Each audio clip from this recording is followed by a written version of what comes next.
I think the running back market will always be something to kind of watch and see. But let's move on to a little bit of, we did this during the season. Well, you would go into your podcast, but we called it the speed round. And our guy, James Kaminsky, would always come up with these different topics that we would throw out there. And sometimes it would go fast and be a true speed round, and sometimes it would take a while. So we'll see. Simsy, what do you got as your best move or moves this first, day and change of free agency? Y'all, here's like one that I found as far as like interesting to me. The Packers, those moves were good, right? That was, because we didn't even hit on Xavier McKinney. That certainly jumped out to me, right? The Raiders getting Christian Wilkins, needing another blue chip type of football player, on their offense or on their defensive line to go with Max Crosby, right? Here's one that jumped out to me a little bit here is the Titans, okay? The Tennessee Titans and the Los Angeles Rams had some interesting things here. And let me just make sure I got this right. The Tennessee Titans, right? Brian Callahan, he wants to run a Cincinnati-ish type offense, right? He's got his dad, who's an all-time great offensive line coach, right? Well, they get Tony Pollard, which I think will fit that system, can catch the ball out of the backfield, certainly can run the ball, get a big-time center in Lloyd Cushenberry to help out the run game and help him out, right? Get Chidobe Awuzie, who I think is still a damn good corner from the Cincinnati Bengals. He, of course, has had an inside look at him, Brian Callahan. And then even Kenneth Murray, athletic middle linebacker, can run sideline to sideline from the Chargers. I'd like those moves. I know they weren't like the big splash, but if we're going to give somebody under the radar some love, I'm going to give the Titans some love for what they did. Yeah, and I'm going to go with the first team you mentioned, the Green Bay Packers.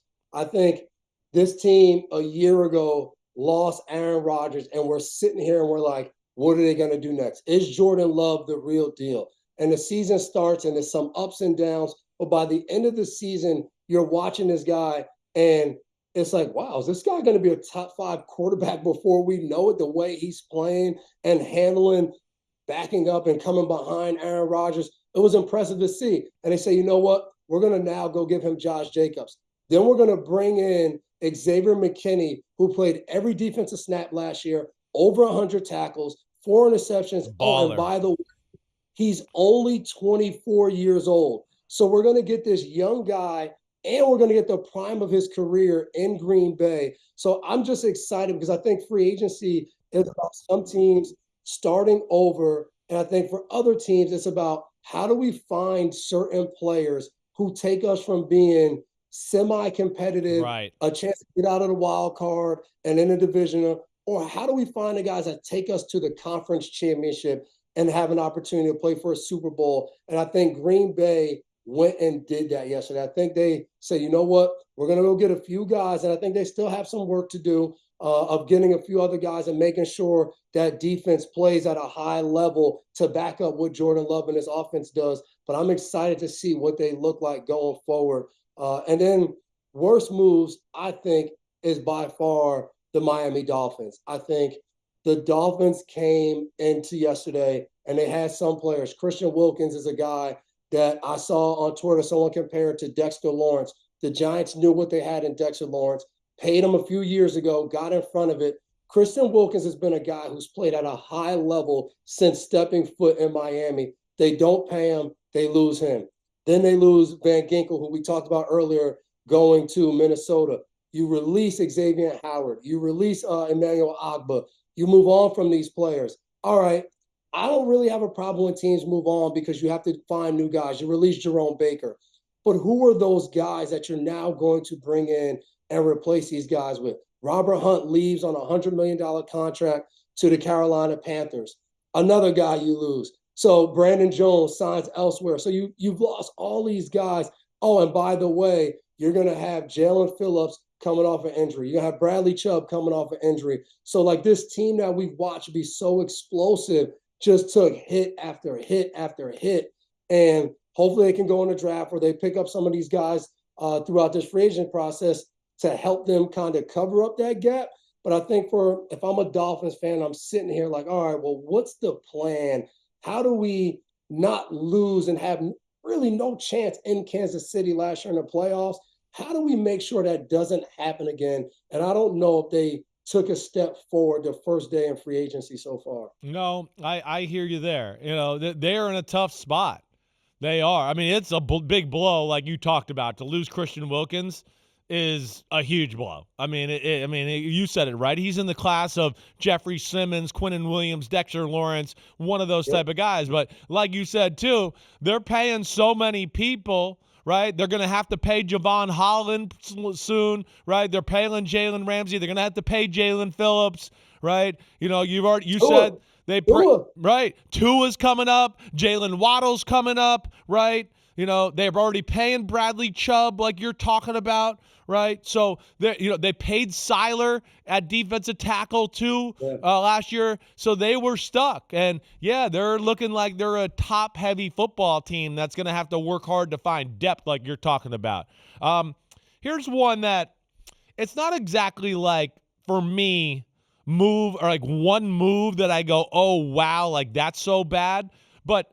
Like the Carolina Panthers are one that I find interesting, okay, just from this aspect. One, they're a little bit what I feel like in the damage control, oh gosh, we picked Bryce Young, so we got to go everything to make him look good now. A little bit like the Dolphins with Tua. Like, he'll look like the number 6 pick in the draft as long as we put an all-star team around him, right? And I feel like, so Carolina, good for them. They made 2 aggressive moves on the offensive line because they realized, wait, our quarterback can't throw when the pocket's closing in on him and doing that, right?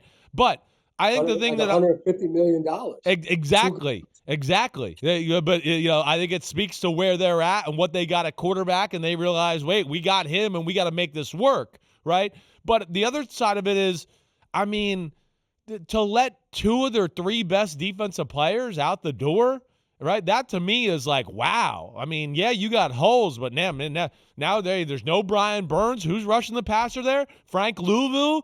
I mean, he's a phenomenal middle linebacker. They lose him to the Commanders, right? That to me was one where I was like, wow, they let both those guys out the door, gone, see you later. Now, I know they got some things back for Brian Burns, certainly, but, it's not easy to replace a proven commodity top-end pass rusher and just go, we'll find another one in the draft somewhere, right? So that definitely was one that jumped out to me as far as being shocking that they let them both out of the organization. Especially to Brian Burns, because you franchise tag him and you bring him back for basically you rent him for 1 year. And from everybody's reports, it seems like they had the possibility of getting maybe 2 first rounders. Definitely. Yes. Year. Right. So you do, and then you get a 2nd and a 5th. It's like, wow, we really lost that in a bad way. So, and I think one of the under radar moves is the New York Giants. And I get it from a fan perspective, losing Xavier McKinney and Saquon Barkley, 2 phenomenal players, hurts. And they're homegrown. There's guys you drafted, but they were also drafted by Gettleman. So it's a different, you have a different GM machine. Right. But I also give them credit because they said, you know what? We know these guys are great players, but what we have in our building right now doesn't work. We're not happy with the results we have. So we don't want to just pay what we have and not be able to do other things and think that this is just going to change. So yes, they're going to have to address whatever it looks like with Daniel Jones at quarterback. But then they go and they sign Devin Singletary. Yeah. No, he is not Saquon Barkley, but he's a good running back. He's been the top running back on a playoff team the last 4 years, which you have to give him credit for that. Right. And then they go and, like you said, they get Brian Burns to now put next to Thibodeau and Dexter Lawrence on that defensive front. So what you lose in the secondary with Xavier McKinney, you can probably go out there and get a veteran safety who's going to probably not cost as much because of the amount of veteran safeties on the market. Poyer and Hyde, 2 guys who played in Buffalo, so they have that connection that you could bring in, maybe draft a guy, can learn from under them. So I think the Giants made moves towards being better in the future. Maybe not 2024 being a contender, but in the years to come, I think they said, hey, we need to put a plan in place that will allow us to go out there and win consistently, not go to the playoffs 1 year and then be bad the next year, then maybe be a little bit better. They said, no, we're the New York Football Giants. People expect us to be competing for Super Bowls, and I think they took a step towards that, even if you don't see the benefits right away. No, I would agree with you there. I definitely think, hey, listen, it hurt that they lost Saquon and all that, no doubt. But this is the first time that the Giants are going to look like the Giants in the front seven since, they beat your butt in the Super Bowl in Super Bowl 46. You remember that? Yeah, good. I'm glad. I do. Boom. Yeah, but no, this is the first time I think you know what I'm saying, where you go, like you said, whoa, it's Thibodeau, Brian Burns, Dexter Lawrence, Okereke, Micah McFadden. Like, I go, damn, we got a legit Big Blue front seven, Big Blue wrecking crew. It's back again. I like that. And then here to add this onto it too. Right? The two offensive linemen they signed, Runyon and Elminor. I always mess up his name. Excuse me. Illuminor. Thank you. Way to go. Because he was a teammate of yours, I think, maybe in New England, right? I like those signings, though. Again, those are value signings. Both guys can play guard and tackle, right? And so they can figure it out. And as far as what they want to do with Evan Neal and all of that, it gives them some versatility, some depth, and certainly makes them better that way too. So, yeah, even though they lost Saquon, I do think the Giants and Joe Shane did some good things yesterday. Hi, I'm Mike Tirico, and thanks for watching. Make sure to hit subscribe for the latest news and highlights from NBC Sports.